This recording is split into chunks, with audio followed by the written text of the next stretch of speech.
Muy buenas noches, bienvenidos a Odisea. La política, igual que los mercados, se mueve por expectativas.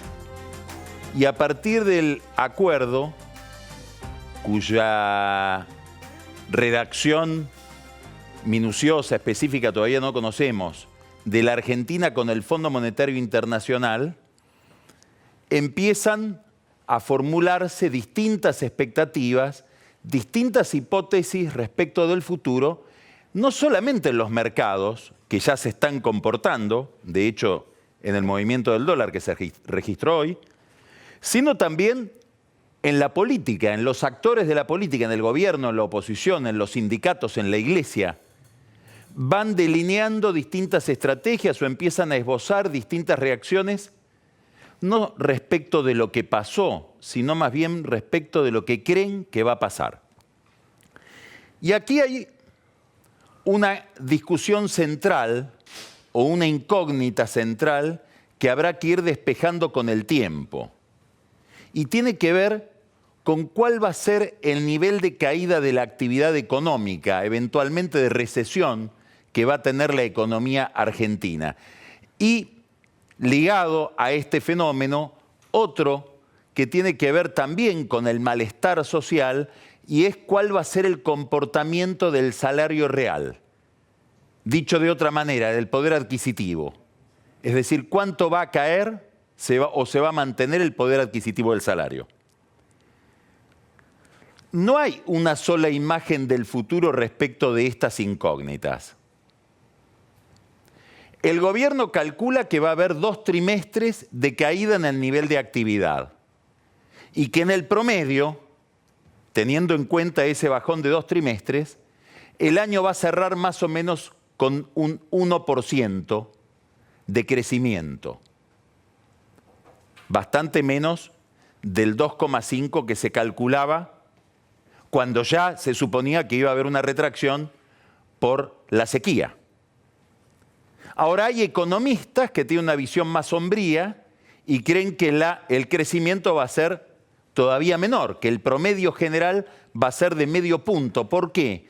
Porque antes de que se produjera la crisis financiera, que empezó el 25 de abril, con la corrida cambiaria regional, ya había una especie de enfriamiento leve, pero perceptible para esos economistas de la actividad económica. Quiere decir que acá tenemos una duda importante, cuál va a ser el nivel de dinamismo de la economía. La otra duda importante es cuál va a ser el comportamiento del salario real. ¿Por qué? Porque está demostrado que la imagen del gobierno fluctúa según el salario real y por eso en los primeros meses del año da la impresión de que a este gobierno le ocurren todas las catástrofes. ¿Por qué? Porque la gente está con salarios todavía viejos de las paritarias antiguas, pero precios actualizados nuevos, sobre todo después de las fiestas. ¿Cuál va a ser, otra pregunta, el nivel de inflación? Bueno, el acuerdo con el fondo plantea niveles de inflación bastante exigentes. Para el año que viene 17%, que puede ser un poco más de 17%. Llegar a junio más o menos en 20%. Nadie habla en el gobierno de cuál es el nivel de inflación pactado para este año, pero es más o menos del 27%. ¿Ese es el número? Hay economistas que dicen, no, este año va a ser por lo menos 30%. Bueno, 30% de inflación con un nivel de caída de la actividad económica va a generar mal humor. Sobre la caída del salario también hay una discusión. En el gobierno calculan que va a haber promedio una caída del 2%. Por supuesto va a ser más pronunciada en el sector público, donde las paritarias no van a registrar el nivel de actualización que sí registran los sindicatos de la actividad privada, a los cuales, aquellos que cerraron en 15%, se les concede ahora un 5% más automático, a cuenta de la revisión que haya el año que viene. Queda también una discusión entonces respecto de la inflación. Sobre el nivel de actividad hay otra polémica. ¿Cuál va a ser el comportamiento de la tasa de interés? Bueno, hay que mirar un documento que emitió el Banco Central el viernes pasado, extenso, donde una explicación casi literaria, por lo variada, por lo minuciosa, por lo académica, de cuál es el nuevo enfoque del Banco Central a partir de lo pactado con el Fondo. Un documento curioso, elaborado obviamente por Federico Sturzenegger, donde aparecen citas del propio Sturzenegger, que se cita a sí mismo en un libro con Eduardo Levi Yeyati. Bueno, ese documento es clave para entender el comportamiento de la política monetaria que el Banco Central pretende en el futuro, pero mientras tanto la tasa de interés va a estar muy alta un tiempo más. ¿Por qué? Porque el Banco Central y probablemente el Fondo no se animan a una baja de la tasa de interés con un mercado de cambios muy inestable. Dicho sea de paso, el peso se sigue devaluando aún después del acuerdo con el Fondo y con una tasa de interés del 40%. Importantísimo el dato. ¿Por qué? Porque tradicionalmente el gobierno miraba, como les decía, el comportamiento de la imagen de Macri ligado en una correlación casi directa de la mano con el comportamiento del salario real. Pero durante la crisis empezó a evidenciarse que la imagen de Macri cae con la caída del peso y se estabiliza en la medida en que no haya movimientos en el mercado cambiario. Hoy debe haber sido un día de preocupación dentro de la Casa Rosada. ¿Por qué? Porque el dólar sigue moviéndose hacia arriba, a pesar, como decíamos, del acuerdo con el Fondo. Quiere decir que estamos en un contexto de mucha incertidumbre, probablemente porque no se conoce la letra chica del acuerdo y porque el gobierno en este acuerdo se ha propuesto, como hace desde hace tiempo ya, varios objetivos que están en tensión entre sí. Bajar la inflación, mantener el crecimiento, no deteriorar el salario real. Bueno, algo habrá que sacrificar. No se sabe muy bien qué es lo que van a sacrificar. Si uno cree que el pasado es predictivo, habrá que volver a diciembre y ver cómo en diciembre el Banco Central tuvo que resignar metas de inflación en homenaje al nivel de actividad económica. ¿Va a suceder eso en el futuro? Eso lo dirá la política. Mientras tanto, con arreglo a estas hipótesis de cómo se va a comportar la economía y sobre todo, insisto, cuál va a ser el nivel de deterioro de la actividad económica y el nivel de mal humor social, se van alineando los distintos actores.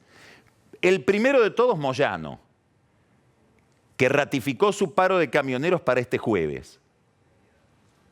Incógnita ligado a esto, ¿qué va a hacer el Ministerio de Trabajo? Porque hay una conciliación obligatoria. ¿Va a haber un paro en el marco de una conciliación obligatoria? ¿Va a haber sanciones para Moyano?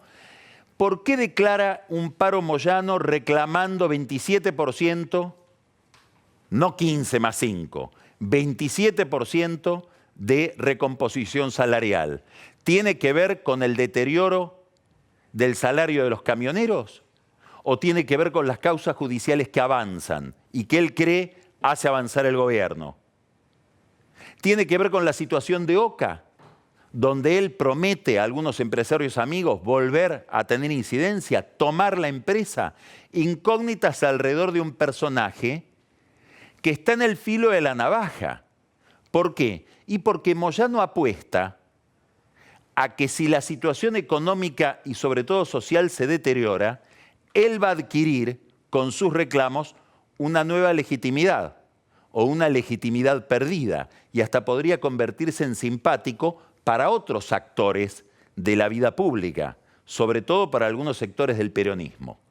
Mientras tanto, pareciera que desde Roma alguien, obviamente Francisco, mira la escena.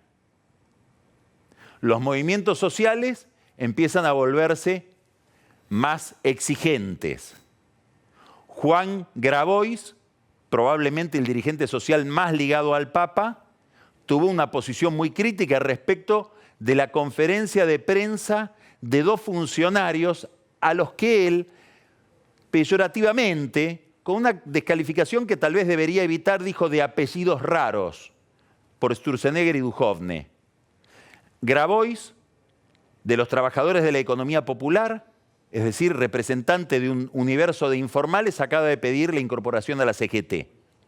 La Iglesia, más activa, claro, también mira el debate sobre el aborto, y un episcopado mucho más alineado con la demanda social que el que había el año pasado. Todo esto organizado por el Papa. Y una convergencia buscada desde hace meses, pero ahora mucho más evidente, entre sectores del episcopado, sectores de la Curia de Roma, Moyano, Gustavo Vera, los que algunos funcionarios del gobierno llaman el partido del Papa, al que asiste Marcelo Sánchez Orondo, canciller de la Academia Pontificia de la Ciencia, que viaja con mucha frecuencia desde Roma a Buenos Aires. Imposible que el Papa no esté al tanto de esos viajes y de esta convergencia entre los Moyano, Vera, determinados sindicalistas del sector público y un prelado tan importante como Sánchez Orondo.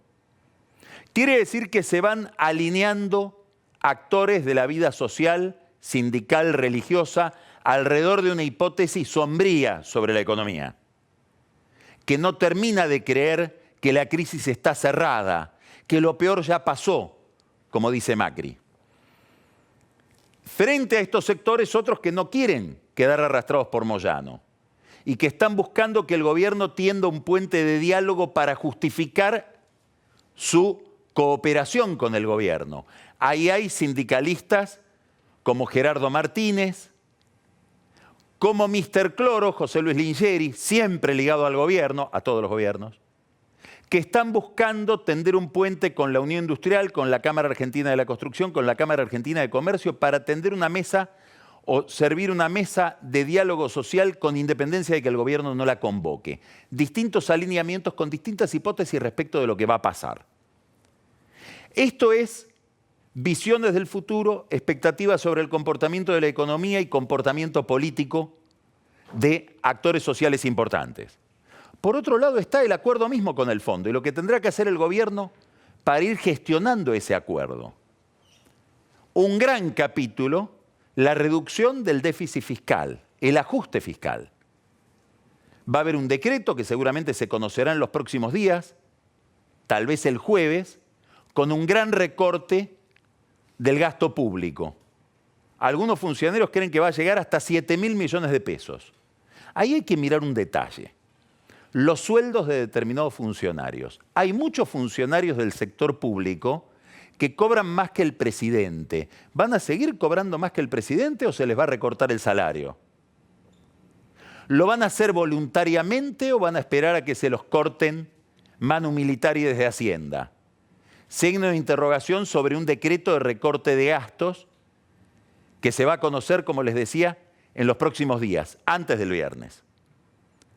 Después hay el verdadero recorte, que tiene que ver con la expectativa del gobierno de producir un ahorro de 130.000 millones de pesos. Eso es imposible sin el peronismo. ¿Por qué? Porque hay que hablar con las provincias. Estamos hablando de una cantidad de programas que se ejecutan en las provincias, pero que los desarrolla el gobierno nacional.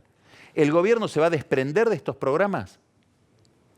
Es decir, programas de asistencia social, de asistencia educativa, de salud, competencias que en general son provinciales, pero que el kirchnerismo empezó a generar en la administración central para poder hacer política desde el Estado Nacional en las provincias. El gobierno no los quiere seguir ejecutando. ¿Se los va a pasar a las provincias? ¿Las provincias van a admitir que les transfieran esos programas sin los recursos? Bueno, va a haber una gran discusión sobre esto. El gobierno nacional llega a esa discusión con un argumento. Ustedes, los gobernadores, que en la mayoría de los casos son peronistas, por obra del ascenso de la recaudación, de la mejora de la recaudación, que en parte tiene que ver con una mejora en el nivel de actividad, pero en parte tiene que ver con la inflación, están cobrando, están recibiendo coparticipación como nunca la recibieron desde la década del 90, también porque la Corte le restituyó 15% de esa coparticipación. Bueno, ¿no estarían dispuestos a hacer un sacrificio de renunciar a algunos aportes o transferencias no automáticas que les realiza el gobierno nacional, ya que están recibiendo un ingreso superior al previsto por la mayor coparticipación. De esto se va a discutir con los gobernadores, va a discutir el gobierno central con los gobernadores seguramente en las próximas semanas. Y ahí va a haber un club de gobernadores que serán los primeros convocados. Bordet de Entre Ríos, Mansur, Tucumán, Uñac de San Juan, seguramente Schiaretti, Córdoba, Urtubey, Salta. Va a haber un club con el que primero se va a aproximar la Casa Rosada para empezar a hablar de estos números. Pero el problema no está en las provincias. El problema está en el Congreso. Y no tanto en el Senado, sino más bien en la Cámara de Diputados. ¿Por qué? Porque la discusión fiscal, para cumplir con el fondo, va a pasar por el presupuesto. Y el presupuesto empieza a tratarse en la Cámara de Diputados. Y ahí no alcanza a hablar con gobernadores, siempre y cuando los gobernadores tengan atada la conducta de sus diputados, cosa que en el caso de las tarifas se demostró que no era tan automático. Ahí el gobierno va a tener que hablar con Massa, mal que le pese a Mauricio Macri. Ya hay puentes con Massa. Massa tiene dos amigos en Cambiemos de cuando eran chicos: Horacio Rodríguez Larreta, María Eugenia Vidal. Horacio Rodríguez Larreta y María Eugenia Vidal son hoy dos operadores ocultos de la Casa Rosada dentro del peronismo. También se reunieron la semana pasada con Miguel Pichetto. Trabajan en consonancia con alguien más lejano al peronismo, como es Marcos Peña. Van a lograr, Rodríguez Larreta y Vidal, que Massa adopte, él y sus diputados en la Cámara de Diputados, una actitud más cooperativa con el gobierno nacional. Esta es una incógnita importante. ¿Por qué? Porque el gobierno necesita 40 diputados peronistas para aprobar un presupuesto con recortes. Esto es lo que tiene que acordar con los gobernadores, es lo que tiene que acordar con Massa. Claro, ¿qué van a pedir los peronistas? Que se ajuste el gobierno. Por ejemplo, que achique la cantidad de ministerios. Una discusión que está dada dentro del gabinete. Y no solo dentro del gabinete, yo diría dentro de la mesa política de Cambiemos, que está integrada por gente que no está en el gabinete. Como por ejemplo, uno de ellos, del que vamos a hablar después, seguramente porque creo que Carola trae algunas novedades en el whisky, Nicolás Caputo. El otro yo del presidente, su antiguo socio, que reapareció por Buenos Aires mucho más de lo que solía, para poner un poco de orden en el gabinete como si faltara orden. Aparentemente Caputo dijo: es imposible manejar un gobierno como una empresa con 22 gerencias. Estaba hablando de los ministerios. Dentro del gobierno hay mucha gente que piensa así, que habría que reestructurar toda la administración siguiendo criterios más modernos de administración. Por ejemplo, ¿tiene sentido que cada ministerio tenga una política de personal? ¿Una política de compras? ¿O debería todo eso concentrarse y los ministerios ser oficinas solamente de gestión sectorial? Macri no quiere ni escuchar hablar de esto. Le molesta mucho que intervengan sobre el diseño de su equipo. Dice: estas son discusiones que escucho por las radios de los que me quieren armar un seleccionado porque no quieren hablar de lo que verdaderamente importa, que es la reducción del gasto. Bueno, pero probablemente se reduciría algo importante del gasto si se achicara la estructura del Estado, sobre todo de la administración central. Todos quieren hacer esto dentro del gobierno, menos Macri. Hay otra discusión que va a plantear el peronismo, y esta discusión parece fiscal, pero como toda discusión fiscal es una discusión de poder, y como toda discusión de poder es una discusión sobre los votos. La obra pública. Muchos gobernadores dicen: llegamos a Aeroparque, vamos hasta el hotel o nuestro departamento en el centro y vemos que Larreta dio vuelta a la ciudad. ¿Nos van a pedir un ajuste a nosotros? ¿Por qué no le piden un ajuste a Larreta?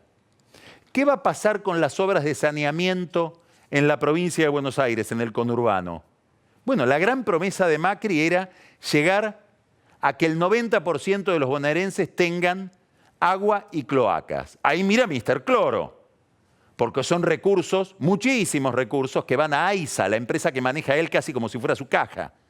Bueno, los gobernadores, con independencia de que Lingeri sea peronista, dicen: ¿por qué no recortan un poco ahí? Macri tendrá que resignar algo de obra pública. ¿Alcanzan con los corredores viales del programa de propiedad participada para ganarle la elección al peronismo con asfalto, como era el sueño de él cuando llegó al poder. Y hablando del asfalto, el asfalto es un combustible, se hace con petróleo, se hace con combustibles. ¿Qué pasa con el precio de los combustibles y el precio del petróleo? ¿Es compatible el nivel de inflación que pretende el gobierno con el nivel de devaluación y el nivel de ajuste en el precio del petróleo que ha habido en los últimos meses? Discusión que tendrán que darse dentro de la Casa de Gobierno, sobre todo con Aranguren. Un programa complejo, el que pactó el gobierno con el fondo, una negociación difícil la que viene con el peronismo, sobre todo porque, a pesar de lo que dice Macri, no hay una única receta. Alrededor de Miguel Pichetto hay un equipo económico que piensa distinto del equipo económico de Macri. Ahí están economistas como Miguel Peirano, como Javier Alvaredo, como Chodos. Se aproxima Diego Bocio. Miren la economía con una lógica distinta de la del ajuste fiscal. Por lo tanto, lo que hay que identificar, más que las ideas, son los intereses del peronismo. Macri tendrá que encontrar, si encuentra asociar al peronismo, a los gobernadores, a los diputados, al peronismo no kirchnerista, con alguna faceta, con alguna dimensión de su proyecto de poder. ¿Por qué? Porque en política los acuerdos, vamos a ponerlo en otros términos, el consenso, la paz, no proviene de un acuerdo ideológico, no proviene de una convergencia de voluntades. La paz suele ser el resultado de un equilibrio de fuerzas. Y es eso lo que tiene que encontrar Macri si es que le quiere cumplir a Christine Lagarde y si quiere, el año que viene, intentar la reelección. Vamos a empezar Odisea, vamos a volver sobre estos temas con Marcos Buscaglia, que nos va a analizar desde el punto de vista técnico el acuerdo con el fondo, pero antes vamos a dialogar con un hombre de la justicia, el fiscal Federico Delgado, un fiscal que hoy está presionado bajo acoso por algunas investigaciones escabrosas que ha llevado adelante. Y en el centro de todas ellas, el caso Odebrecht. Empezamos Odisea, empezamos con Delgado.